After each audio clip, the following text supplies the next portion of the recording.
Did you know you can still run the bases of the old Exhibition Stadium? Exhibition Stadium, if you're old enough to remember, was the original home of the Toronto Blue Jays.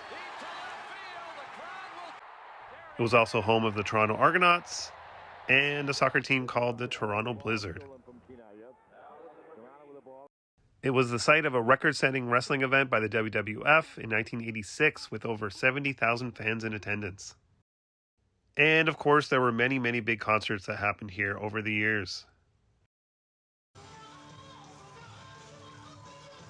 including one that didn't, which led to a riot. This was in 1980 at an Alice Cooper concert that was canceled last minute. Exhibition Stadium was actually the fourth stadium on the site and went through a few reconfigurations before its final disastrous form. Look at this.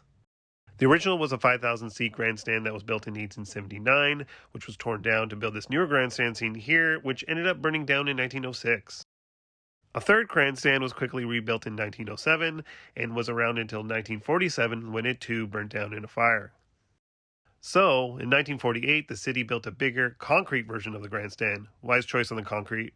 In 1959, they added a bleacher section on the south end to accommodate for the Toronto Argonauts, who moved there from Varsity Stadium. And in 1974, in a bid to acquire an MLB team, City Council voted to reconfigure the stadium for baseball, which made it a horrendous stadium for every sport played there, including baseball. The Blue Jays played their first game there on April 7, 1977, in a snowstorm, a Canadian. They would call Exhibition Stadium their home until 1989, when the Skydome was completed. The stadium would still go on to host concerts for a number of years, but was ultimately torn down in 1999. You can still see where the stadium was situated from an aerial view, basically where BMO Field sits today.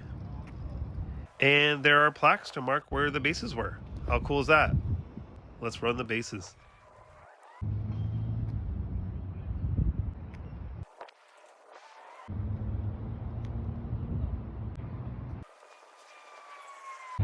Safe. If you want to visit these bases, you can find them in the parking lot south of BMO Field. And don't forget,